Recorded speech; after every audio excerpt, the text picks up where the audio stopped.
welcome to a new series that I'm doing. Let me flip this around. Called Q&A Tuesday, where I answer a ton of questions that I have been getting from followers about my business. So the first topic we're going to start off with, this is episode 1 of Q&A Tuesday. We're going to talk about the difference between Photoshop, Illustrator, and InDesign. So for those of you who don't know me, my name is Megan Maydell. I'm a brand and business coach who helps brands and businesses suck less, one creative entrepreneur at a time. And I do this with brand breakthroughs and business one-on-one coaching. So today, like I said, is the launch of the new series, yes, hearts, called Tuesday Q&A. And if you have any questions for me, like as we go along about this topic, feel free to type them in the chat. If you have any questions that you want to see answered, feel free to join the Facebook group, Eat, Sleep, Create, Be Boss, or go ahead and just type them into the chat box and we can talk about them then, or email me at Megan, M-E-G-H-A-N, @ Moxie and Grace.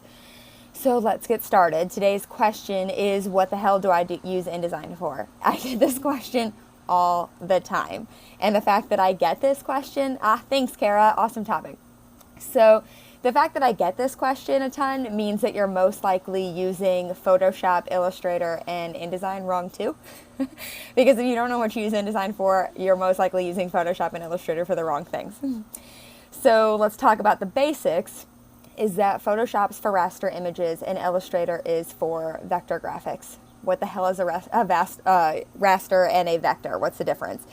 So a raster image is a photograph. It's something that's comprised of pixels. That's what, like when you see DPI or PPI, it's pixels per inch. So Photoshop was made for editing photographs, which are raster images, or for generating raster images. Generating a raster image pretty much means that when you create a photo or you edit a photo and you save it at that certain size, you're really only intending to use that image that you just saved at that certain size or close to that certain size. Since it's comprised of only a certain amount of pixels, that's what this image is made out of. That's how, printers know how to do the different gradients of the color. You can only go so big or so small. If you try to make that image too small based on the size that you just created it at, it's going to smush all those pixels together and you're going to get a super gross, blurry, not crisp, clear looking image. It's not going to look good. If you try to make that image too big, no bueno, Kara, no bueno. If you try to make that image too big, the pixels spread themselves out since there's only so many pixels that image is made up of, and your image gets super blurry then too and super grainy, which is another huge no-go. And this is a big misconception that I see people having with photo and JPEG files, is that they say, oh, well, it was saved at high res, so it's good, you can use it for whatever. That is not true. Stop doing that. That is not true. It does not mean all of a sudden you can take an 8x10 image and blow it up to 30x40 and expect it to look good. You can only go maybe a couple inches either way based on the size that you saved it at. Yeah, hearts. Everybody gets annoyed with this, I'm sure, especially if they're from a design background. It drives me crazy. That's also what lends Photoshop to being a horrible format to create a logo in, and this goes for, PicMonkey and Canva and all those other ones, because it's going to give you a raster image. It's not going to give you a vector image. Stop creating your logo in it. Which leads me, that's the perfect segue. Yes, strawberry, yes, definitely stop doing that. Which leads us to Illustrator.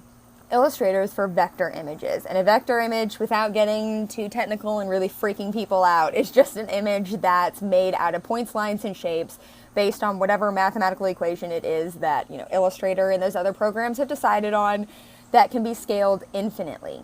This makes it perfect for logos and other brand related stuff because it allows you to make the image as big or as small as you want, and it still maintains resolution and clarity, which is why it's perfect for logos. You can create your logo like super, super tiny and blow it up to, like billboard size, and it still looks amazing. It's still crisp and clear and it looks fabulous. So create your logos inside of Illustrator. And it also lets you export it as an SVG or an EPS file, which is something that your printers are going to be using whenever they go through to make your file look as amazing as humanly possible, because they can do whatever it is that they need to be doing with it. Another way that I see people using Illustrator incorrectly is by they create their entire PDF documents inside of here. Like I see people, they put their pictures inside of their documents on here. They set their type inside of here. They place their logo inside their PDF document inside of here. They do everything inside of Illustrator.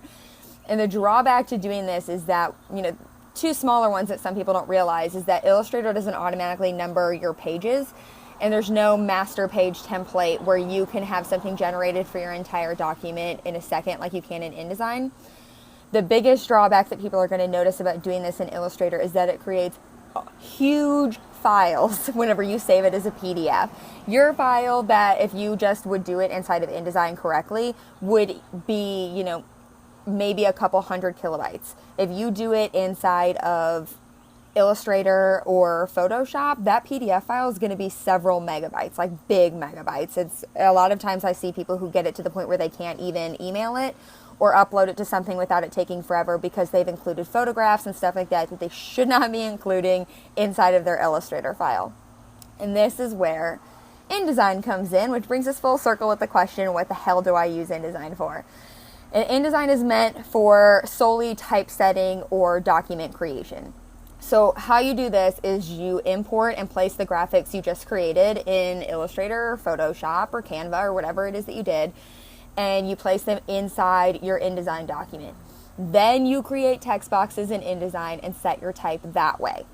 So you just went and you created all these different elements you really love, and you want to put them, you have a photo of you that you think is amazing that you want to put on your welcome packet PDF, and you created your logo and you created some other graphics.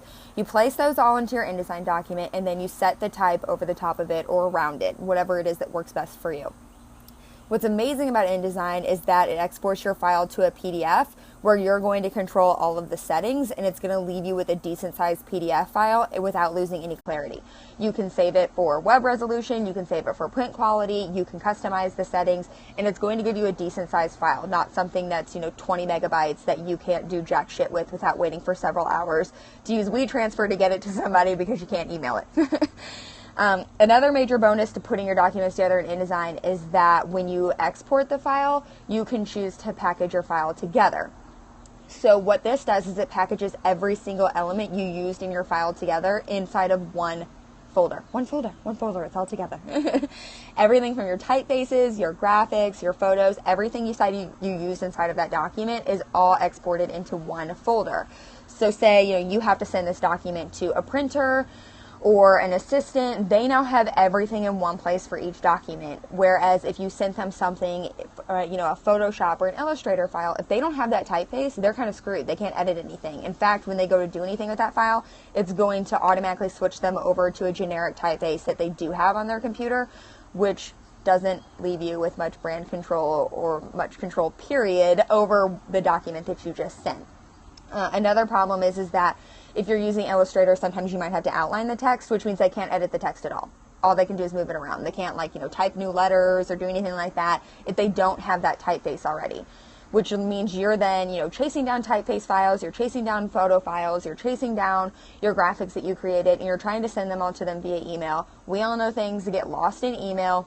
And it's a pain in the ass to keep track of. If you're using InDesign from the get-go and you're using it correctly, it keeps track of everything for you. So it's super easy just to send off to whoever it is that needs that file.